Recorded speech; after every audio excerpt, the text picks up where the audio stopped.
Salut les élèves du tronc commun scientifique. Nous allons traiter dans cette vidéo des exercices concernant la parité d'une fonction et à travers de cela, on va essayer de savoir comment on détermine l'ensemble de définitions d'une fonction.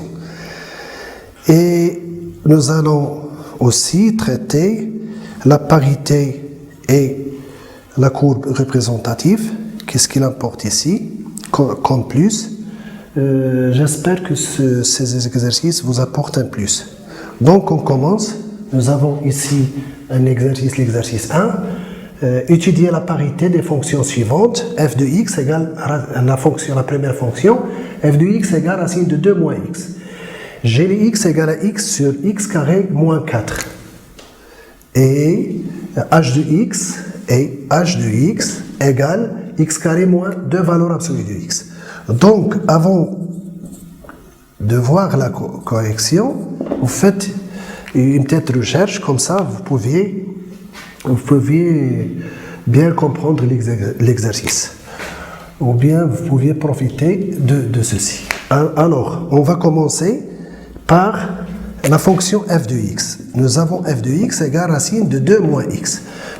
Premièrement, pour étudier la parité d'une fonction, il faut déterminer l'ensemble de définitions de la fonction. Deuxièmement, voir si cet ensemble est symétrique par rapport à 0.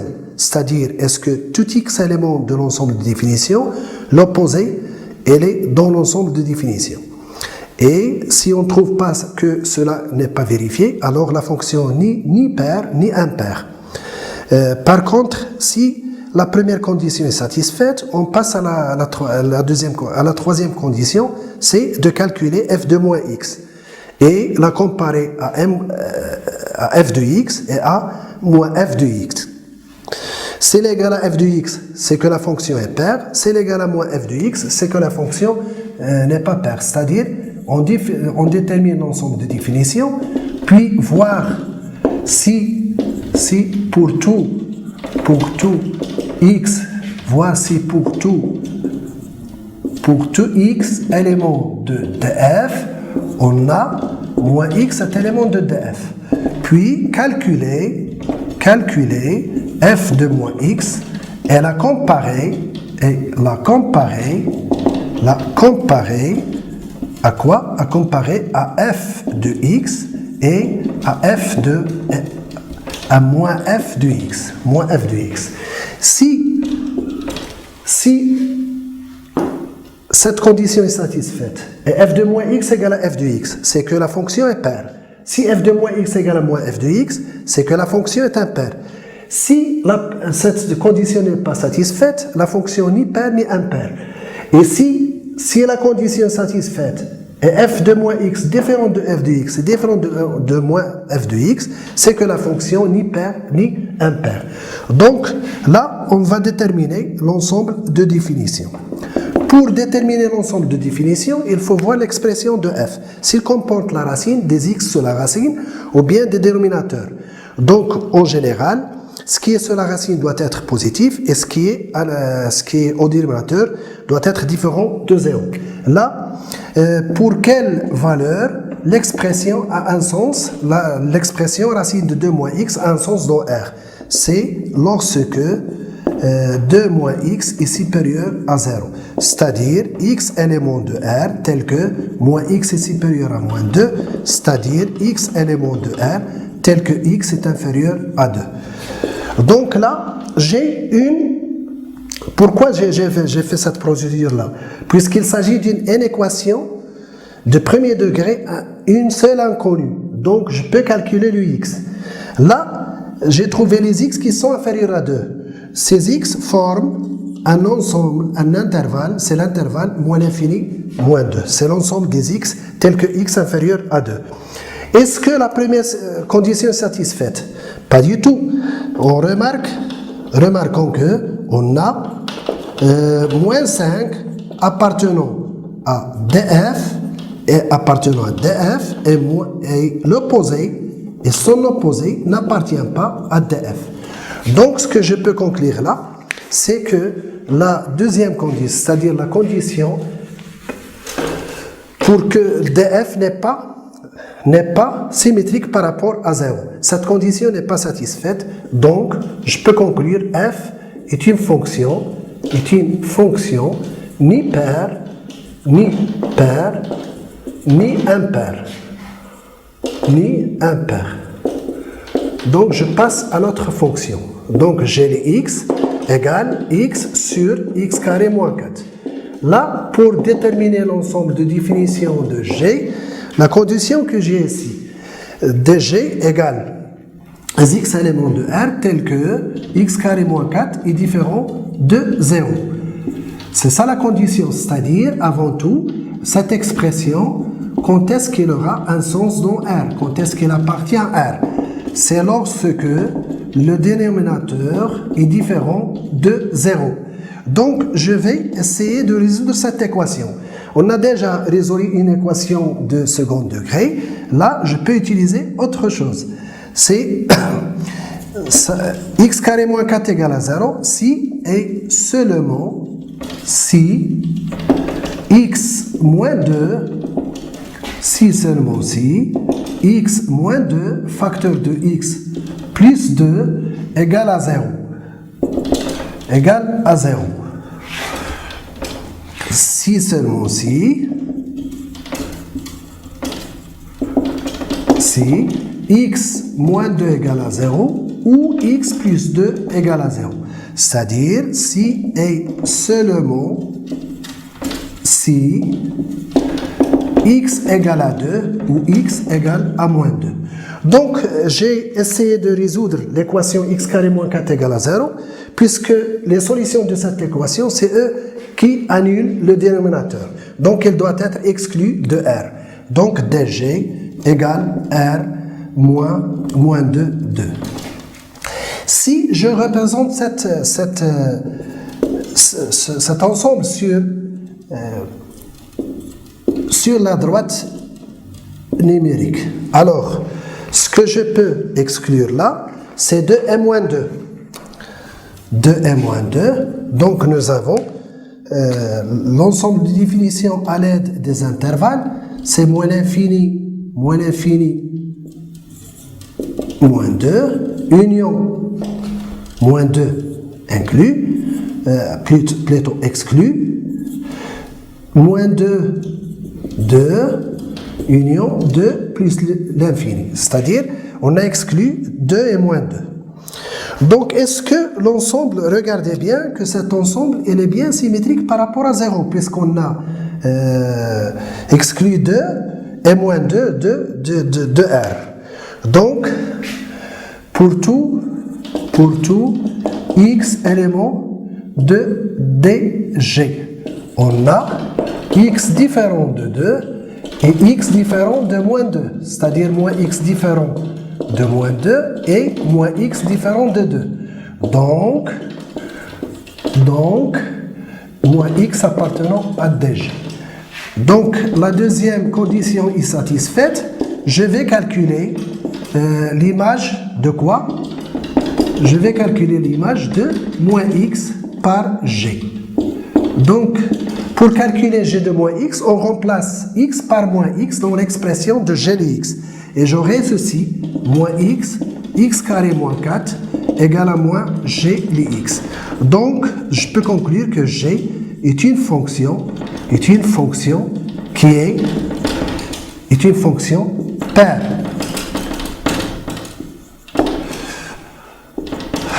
Je passe à notre fonction x carré moins 2 de valeur absolue de x. dh, c'est quoi? C'est l'ensemble des x éléments de R pour lesquels x carré moins 2 valeur absolue de x a un sens dans R. C'est-à-dire, et puisque on a pour tout x, x de R, x carré moins 2 valeur absolue x appartenant à R.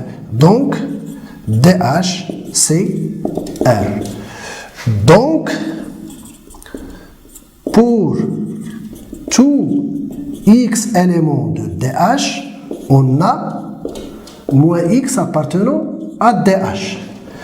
Donc la première condition, la deuxième condition est satisfaite, c'est-à-dire la condition pour tout x élément de DH moins x appartenant à DH, c'est-à-dire le DH est symétrique par rapport à 0. Je vais calculer h de moins x. C'est moins x au carré moins 2 valeur absolue de moins x. C'est-à-dire, à la place de x, on va écrire moins x, l'expression x carré moins 2 racine de x. Or, moins x au carré, c'est x carré. Et la valeur absolue de moins x, c'est celle de x. Donc, c'est h de x. Donc, h est, elle est comment? Est paire. Est une fonction paire. Est une fonction paire. Donc ici, il y a, désolé, ici je vais écrire impair mais pas paire. Ça y est, cette fonction, je veux dire qu'elle est impaire. C'est pas paire. Puisqu'on a trouvé g de moins x égale à moins g de x. Attention là, il faut faire attention. Là, ce que je viens ici c'est paire. On va passer à notre exercice. L'exercice 2, c'est représenter graphiquement la fonction phi définie par. Donc cette fonction phi de x égale à x plus 1 pour les x supérieurs à 0. Et phi est paire.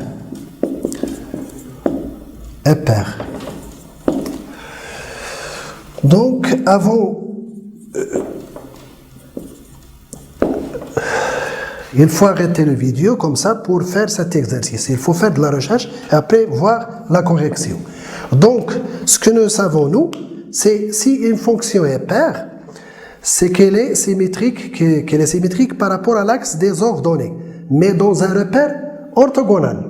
Par contre, si la fonction est impaire, elle est symétrique par rapport à l'origine. C'est ce qu'on avait vu en cours. C'est-à-dire, si j'ai un repère orthogonal, si j'ai la fonction comme ça, c'est f, et la fonction est paire, alors elle est symétrique par rapport à l'axe des ordonnées. Donc, je vais construire le symétrique de cette partie pour avoir le CF. Par contre, si la fonction est impaire, et j'ai ceci, alors il faut faire une symétrie centrale par rapport à l'origine. Et j'aurai ceci. Ça, c'est pour une fonction impaire. Et ça, c'est pour la fonction paire. Ce que j'ai là, j'ai une fonction qui est paire. Donc, je vais, premièrement, tracer cette droite. Mais, c'est pas x plus 1, c'est une droite. Mais là, lorsque cette écriture se coïncide avec f de x pour les x qui sont supérieurs à 0. Donc, pour faire ceci, je vais calculer l'image de 2 points, comme vous l'avez fait l'année précédente. Vous avez déjà tracé une fonction affine.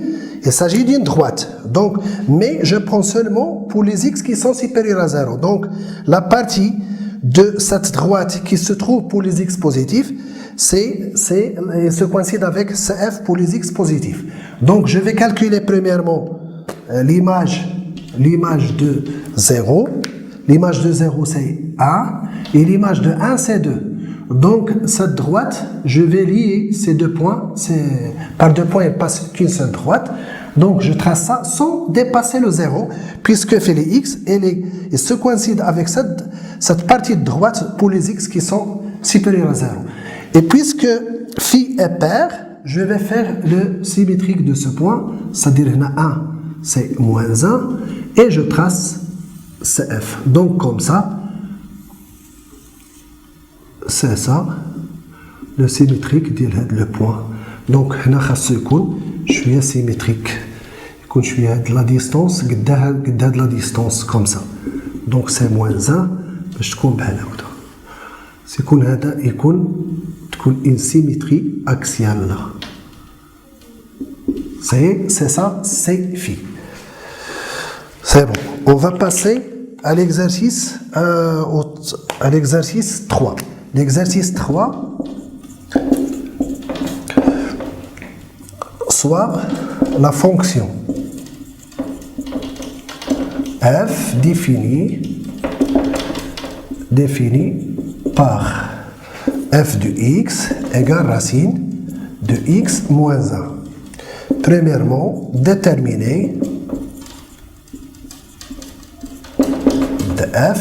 Deuxièmement, étudier la monotonie, les variations de f,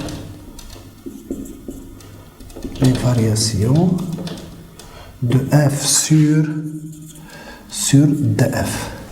Troisièmement,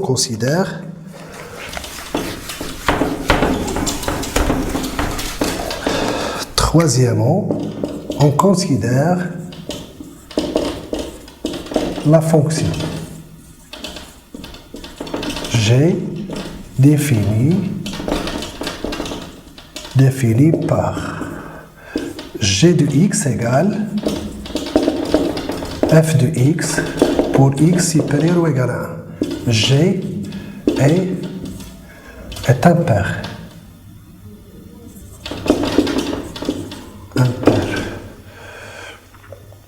Donner, déterminer la monotonie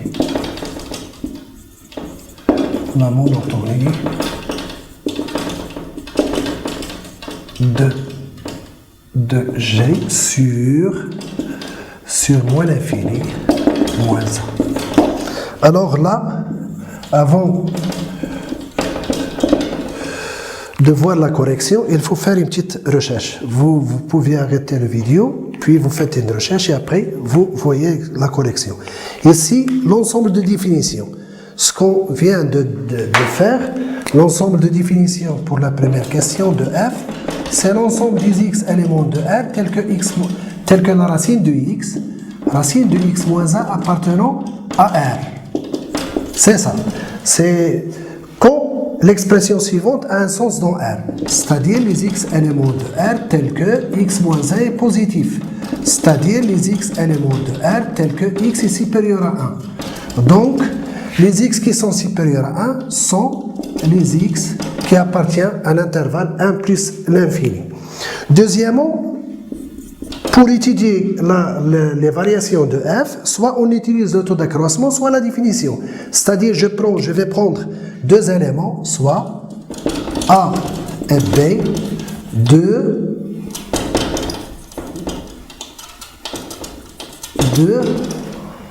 réels de l'intervalle de l'intervalle 1 plus l'infini, tel que